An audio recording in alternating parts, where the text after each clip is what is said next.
What's up everybody, it's Sean here and I'm back today to give you guys my long overdue review of the Nike Kobe 6 Protro in this All-Star or Sail colorway. This is the latest colorway of the iconic Nike Kobe 6 to release, and this one is a special edition colorway that released to coincide with the NBA All-Star game. So these dropped in the middle of February for a price of $190 US or $245 here in Canada. And as usual, Canadian shipments were delayed, so a lot of our local stores didn't get their pairs until more recently. So the official colorway for this shoe, while it's nicknamed the Sail colorway, it's actually Sail, Black, Light Bone, White, and Platinum Violet.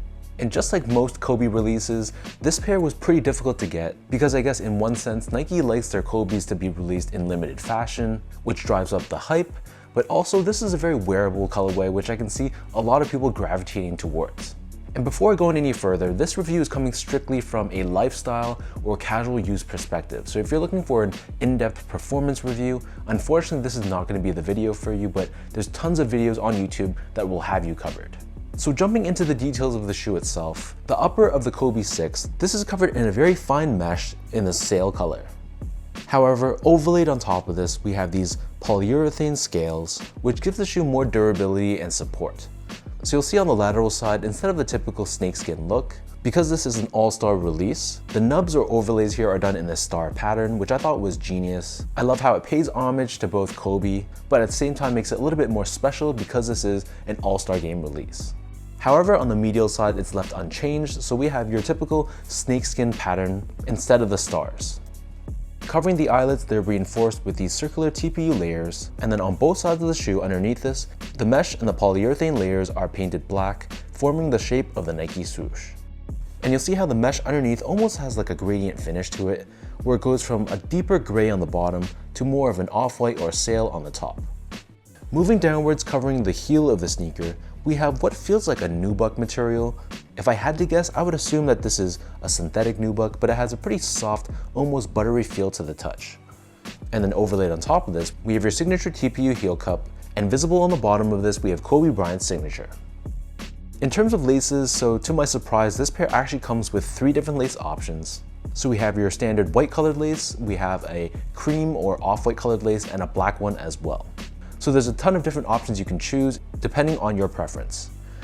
Underneath this, instead of your typical mesh tongue, the tongue here is actually textile based, and it features the snakeskin pattern to it all throughout. So same thing on the top, instead of neoprene, it's just covered in this textile instead, but we still have that Kobe Bryant sheath logo pressed on in black on the very top. So the back of the tongue and the interior of the shoe, this is covered in a silky smooth, nylon-like material, and this is done in a very pale purple colored tone. And then for the insoles, these come in their typical Kobe 6 Protro insoles, which almost feels like styrofoam to the touch. So it's extremely stiff right out of the box, but it's supposed to form to the shape of your feet the more you wear them. The upper of these Kobe 6s sits atop this full-length Cushlon foam midsole instead of the traditional Phylon foam that was used in the original run of the Kobe 6. Encased within this midsole but not visible to the eye, we have a large, articulated Nike Zoom Turbo unit. This covers the forefoot of the shoe, and interestingly enough, even though there's Zoom branding on the heel, Nike actually removed the Zoom Air unit that was originally found in the OGs, so for these Protros, all we have is a thick slab of Cushlon instead. Turning the shoe over to the bottom, so the outsole here is done in this very light gray colored rubber. We have the snakeskin style traction pattern found from heel to toe, along with this black colored Kobe logo, and then above this, sandwiched between the rubber and the foam, we have this black colored carbon fiber shank plate, which helps with torsional rigidity and midfoot support. So that breaks down the look and the construction of this pair. For those wondering about how these fit, to me these fit like any other Kobe 6 Protro, so I personally prefer to go up half a size. My foot measures as a true size 10, slightly on the wider side, so I got these in a size 10.5, and they fit me pretty snugly but comfortably. So for most people, if you're wearing these casually, I'd recommend going up half a size. So for example, I wear a size 10 in models like the Air Max 1, Air Max 90, Air Jordan 1, Air Jordan 3, but I go up to a 10.5 for this shoe because it's a very snug fitting sneaker. But whatever size you normally wear for Kobe 6s, I'd stick with that same size, whether that's true to size for you, maybe it's a full size up for you, whatever you're comfortable with, go with that same size for this particular pair.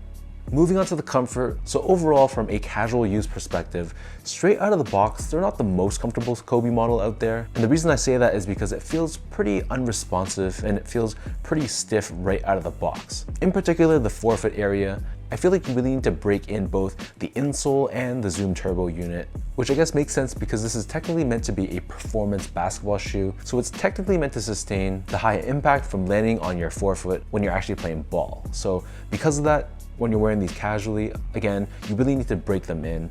The heel feels decently soft, you can feel that cushion, but the forefoot just has a bit more of a firmer feel. But in my experience, with the past Kobe 6 Protros that I've owned and worn, they definitely feel softer and more comfortable and responsive the more you wear them.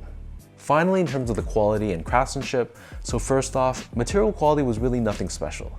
This is more or less your typical Kobe 6 build, except of course the tongue. They utilize this textile instead of your traditional mesh. The rest of the shoe is just pretty much synthetic. We just have a bunch of meshes.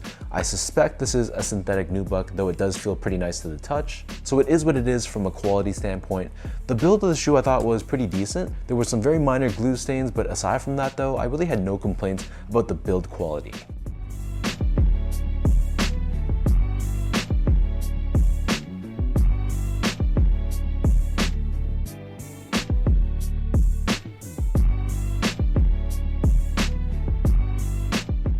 So with all of that out of the way now, let me toss these on feet, I'll lace them up and I'll show you guys how these look.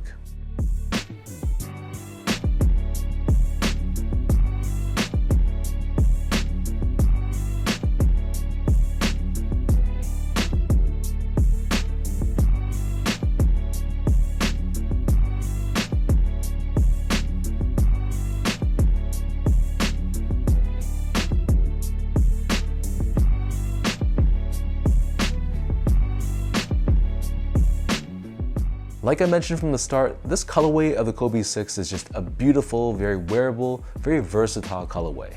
It's no surprise that these sold out immediately and why they're selling for a pretty decently high price on the secondary market. I know basketball shoes aren't really worn too much casually anymore, but for me, I guess that's the old head in me that's speaking, but I find Kobe's to be totally fair game to be worn casually, even today. So let me know in the comment section down below, what do you guys think about this Kobe 6 Protro in the All-Star or Sail colorway? I personally love the stars on this lateral side. I've heard some people aren't big fans of it, but let me know your thoughts down below. Do you like the fact that they incorporated the All-Star stars on the shoe, or would you have preferred if they kept it more OG and more classic? So leave your thoughts down below, and as usual, if you guys enjoyed this video, be sure to like, comment, and subscribe to my channel if you haven't yet. You can follow me on my social media accounts. I'll link all of them down below, so check them out. And thank you for your continued love and support, and I'll catch all of you in my next video.